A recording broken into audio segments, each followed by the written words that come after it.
faire, tu en as marre de tout le temps repousser, remettre à demain, remettre à dans 2 jours, dans une semaine, au mois suivant, à lundi prochain, t'es sur la bonne vidéo. Aujourd'hui, on parle de la procrastination et comment faire pour justement pallier à ça et arriver enfin à passer le cap, passer à l'action. Le but à la fin de cette vidéo, c'est vraiment que tu puisses avoir les méthodes, les clés qui te permettront de justement arrêter de procrastiner et enfin passer à l'action. Avant de démarrer, je t'invite à mettre un petit like sur cette vidéo et surtout à ne pas oublier de t'abonner à ma chaîne pour ne pas louper les prochaines vidéos. Je tiens vraiment déjà à te dire dans un premier temps que c'est normal si tu as déjà été amené à procrastiner. Si là en ce moment tu procrastines, bah, tu tombes à pic sur cette vidéo et surtout c'est de te dire que ça arrive à tout le monde, à moi ici présente, à toi, à n'importe qui, et il y a des méthodes pour justement faire en sorte à procrastiner le moins possible et aujourd'hui c'est ce qu'on va voir ensemble. Ne culpabilise absolument pas d'avoir été ou d'être dans ce cas-là et l'idée aujourd'hui ça va être de prendre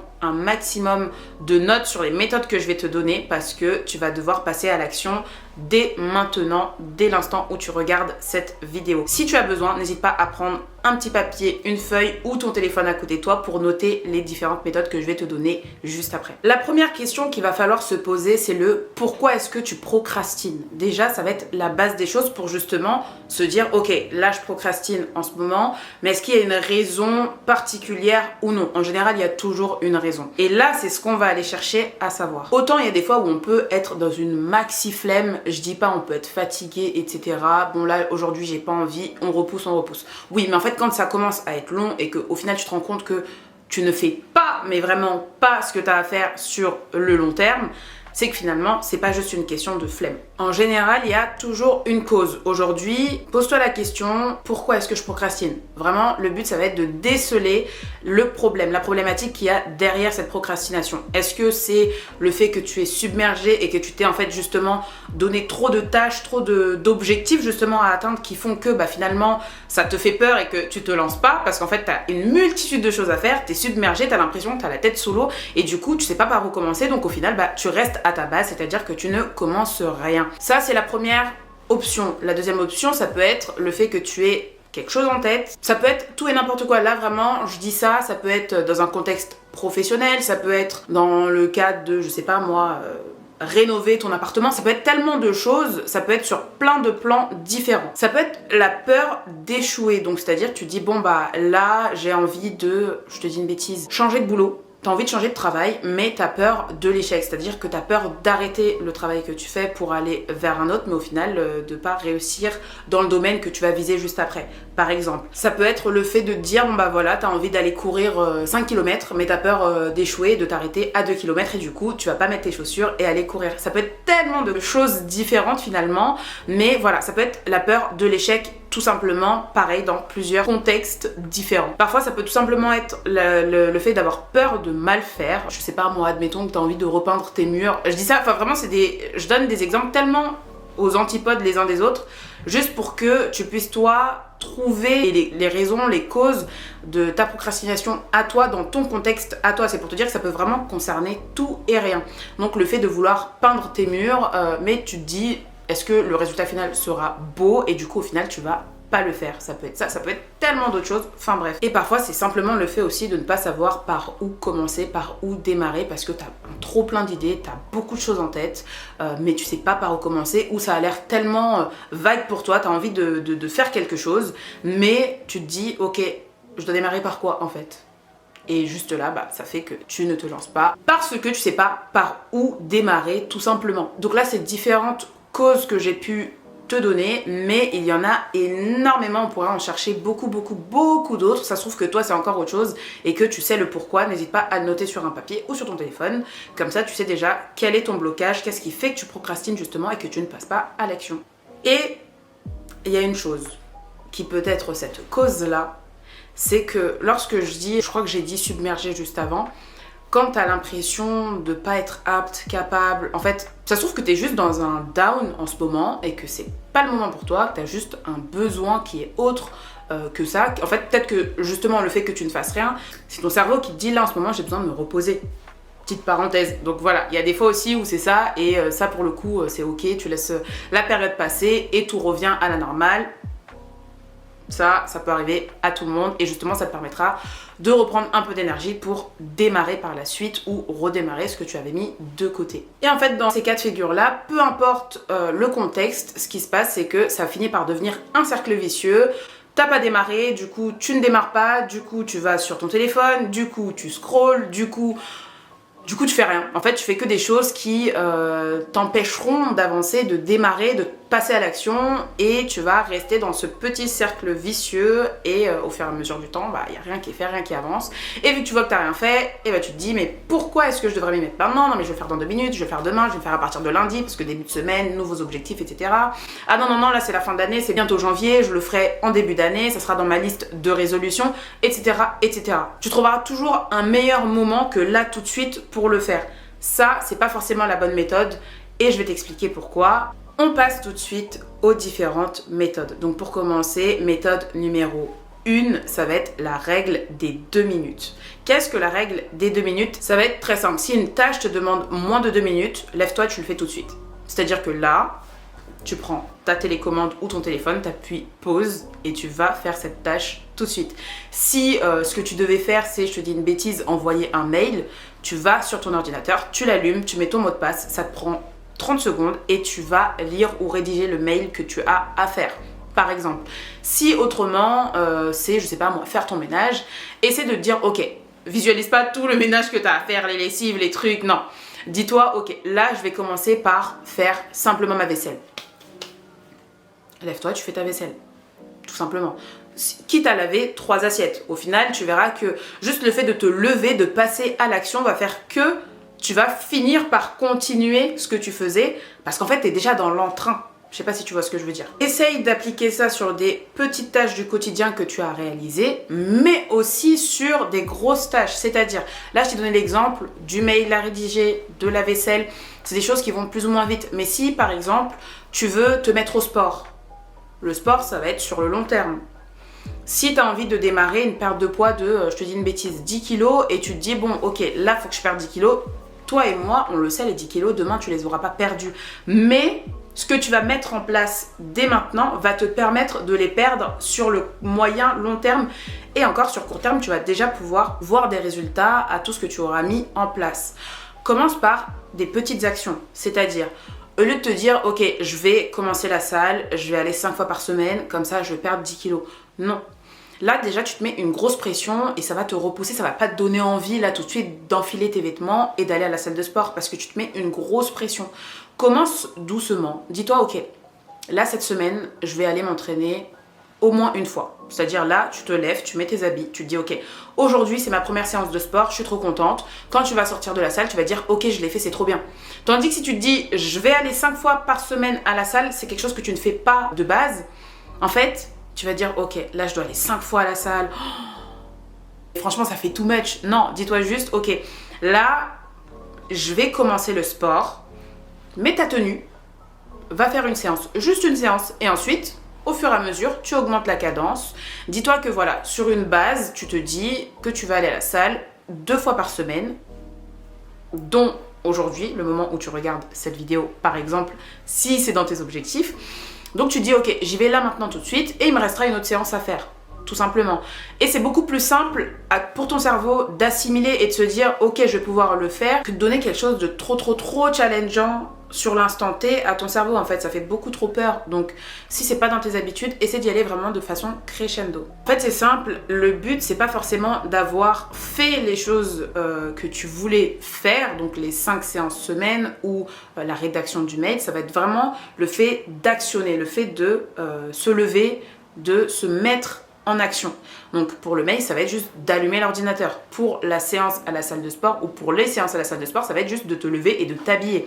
Ensuite, ça va s'enchaîner. La deuxième méthode, ça va être l'organisation, le time blocking, tout simplement. Tu vas bloquer un temps que tu vas consacrer pour l'activité, pour la tâche que tu as à réaliser tout simplement. Si c'est d'aller à la salle de sport pour l'exemple que j'ai donné juste avant, tu vas te caler un créneau sur la journée, je te dis une bêtise, de 17h à 18h qui sera consacré à ta séance de sport. Tu sauras qu'à 16h55, tu vas te lever, t'habiller et aller faire ta séance parce que c'était prévu dans ton planning. Un autre exemple, parce que là je prends que le sport, mais admettons que tu aies ton ménage, je vais reprendre l'exemple du ménage à faire et que tu as une maxi flemme, tu n'as pas envie, tu fais que de procrastiner, prévois-le dans ton agenda, tu dis ok, ce matin de 9h à 10h, je le consacre à mon ménage avant de continuer ma journée, avant de démarrer ma journée, c'est à ce moment-là que je vais faire mon ménage. Comme ça au moins, tu as bloqué ce temps-là pour ça et au moins c'est organisé, c'est prévu et tu pourras le faire sans te dire ok, ça va me mettre en retard pour telle ou telle chose. Au moins c'est organisé, c'est planifié et c'est comme ça et basta. En fait, tu as entre grosses guillemets pas le choix que de le faire. Si par exemple c'est un projet professionnel que tu as en plus de tout ce que tu as à faire dans ta journée, pareil, tu planifies un moment pour ça. Ça peut être tout simplement te lever un peu plus tôt le matin et le mettre en première activité que tu auras à faire sur ta journée. Tu cales 2 heures pour ça en te disant ok, de 8h à 10h, je me concentre seulement sur mon projet avant de démarrer réellement ma journée. Et comme ça au moins à ce moment-là, tu sais que ce créneau-là est vraiment pour et uniquement pour ton projet professionnel. En fait, c'est simple, tu vas juste arrêter d'improviser. Et le fait de mettre en place un planning, un agenda, va faire que là, tu mets un cadre et ce cadre-là, il sera beaucoup plus facile à suivre que d'improviser. Dans le cadre de l'improvisation, c'est tout simple, tu as juste à te dire, ok, ben non, finalement, ça, je le ferai un peu après. Et tu mettras autre chose en avant, ce qui va faire qu'au final, tu vas peut-être toujours repousser la tâche que tu dois effectuer pour au final ne même pas la faire. Donc vraiment mets-toi un cadre et tu verras que ça va bien t'aider. La méthode numéro 3, ça va être les petites victoires. Donc en gros, tu vas mettre en place des petites satisfactions, des petites, comment je pourrais dire ça? Tu vas te donner des petites récompenses tout simplement à la tâche, aux actions que tu auras effectuées. Par exemple, tu vas à la salle de sport, tu as fait ta séance, etc. Tu viens de rentrer à la maison. Ta petite satisfaction, ça peut être de te cuisiner ton plat préféré par exemple. Ou un autre exemple dans le même contexte, tu as fait toute ta semaine d'entraînement, à la fin de la semaine, pourquoi pas t'accorder une petite activité détente, aller au spa, des petites choses comme ça. Vraiment te dire ok, là je suis allée au bout de telle chose qui était hyper compliquée pour moi à tenir. J'ai droit de me satisfaire, j'ai droit de me récompenser. Et ça te donnera en fait envie à chaque fois de te pousser plus, de justement éviter de procrastiner, de passer à l'action. La méthode numéro 4, elle va être super importante. Ça va être gérer ton environnement et les distractions qu'il y aura autour. Ça va vraiment être de gérer ton environnement. Tout simplement parce que parfois, c'est juste l'environnement qui va faire que tu vas procrastiner. Si par exemple là, il est où mon téléphone? Je suis sur mon téléphone, je vais sur TikTok. Et tout simplement, je vais arrêter de tourner cette vidéo-là, ici présent. Je vais rester sur mon téléphone. Dans 2 heures, j'y suis encore. Tandis que si mon téléphone, je le mets en ne pas déranger, je le mets loin là-bas, on n'en parle plus et je vais pouvoir me concentrer sur ce que je suis en train de faire actuellement. C'est le même principe. Donc, l'idée va être de couper les distractions. Alors, si ton téléphone te distrait beaucoup, ça va tout simplement être de le décaler, de le lâcher et de te concentrer sur la tâche que tu es en train d'effectuer. Ça peut être te mettre en mode silencieux. Quelque chose que j'ai fait depuis maintenant 4-5 ans je crois, c'est que j'ai retiré les notifications des réseaux sociaux sur mon téléphone. Sauf WhatsApp parce que c'est le boulot. Mais YouTube, TikTok, Instagram, Snapchat, j'ai 0 notification. C'est-à-dire que mes proches, ils peuvent m'envoyer des trucs dessus. Ça peut être tout le monde, n'importe qui. Envoyez-moi quelque chose. Sachez que je vais voir seulement au moment où j'aurai décidé d'aller sur les réseaux sociaux. Et en plus, depuis que j'ai fait ça, je scrolle plus, enfin quasiment pas. J'y vais vraiment quand j'ai envie. Et en fait, on se rend compte que finalement, les réseaux sociaux, on n'en a pas tant besoin. En fait, c'est vraiment de la distraction, c'est du divertissement. Donc, en dehors des moments où tu n'as pas besoin d'être diverti, où tu n'as pas envie tout simplement, tu ne seras pas amené à aller dessus et ça te permettra justement de perdre cette habitude parce que c'est vrai qu'aujourd'hui, tout se passe sur les téléphones, tout se passe sur les réseaux sociaux et en général, la plupart des gens, si vous regardez, même dans le métro, etc., tout le monde est scotché sur son téléphone, sur les réseaux sociaux. Donc, retire les notifications, par exemple. Ça, vraiment, je trouve que c'est une méthode qui a été hyper efficace pour moi. Et en général, je le préconise à beaucoup de gens. Parce que ça arrive aussi qu'on me dise, je scrolle souvent le soir, par exemple pour dormir. Procrastiner le moment d'aller dormir, c'est une petite parenthèse. Si tu retires tes notifications, si tu mets un petit rappel sur ton téléphone comme quoi à telle heure ton téléphone il doit être verrouillé, ça te poussera justement à ne pas scroller. Donc voilà, ça c'était la grosse parenthèse pour les réseaux sociaux, mais parce que je sais que ça, c'est une cause qui revient pour beaucoup et c'est ce qui fait procrastiner beaucoup, pour ne pas dire tout le monde, donc énormément de personnes. Et la deuxième partie de cette méthode-là, je dirais que créer un espace, un environnement qui va justement t'aider à passer à l'action et à réaliser là où les tâches que tu dois effectuer. Si par exemple tu as envie de refaire la décoration de ta chambre mais que c'est le bordel et que le ménage n'est pas fait, bah tu n'auras pas forcément envie de le faire. Donc commence par avoir un environnement qui te donnera envie de le faire, c'est-à-dire d'avoir une chambre rangée et ensuite pouvoir commencer à revoir pour ta décoration. Un autre exemple, si tu as envie de te mettre à la lecture, mets-toi un petit fond sonore ou une petite ambiance autour de toi qui va te permettre de te sentir bien dans le cadre d'une lecture. Si tu as envie de méditer, pareil. Enfin, vraiment, dans tous les contextes qu'il puisse y avoir, n'hésite pas à créer un environnement qui va avec et qui te donnera envie. Si tu as envie d'avancer sur ton projet, n'hésite pas d'aller t'installer sur un bureau, de mettre en place plein d'éléments qui te permettront d'avancer sur ce projet-là. Allume ton ordinateur, prendre des notes et noter tes idées par rapport au projet que tu as.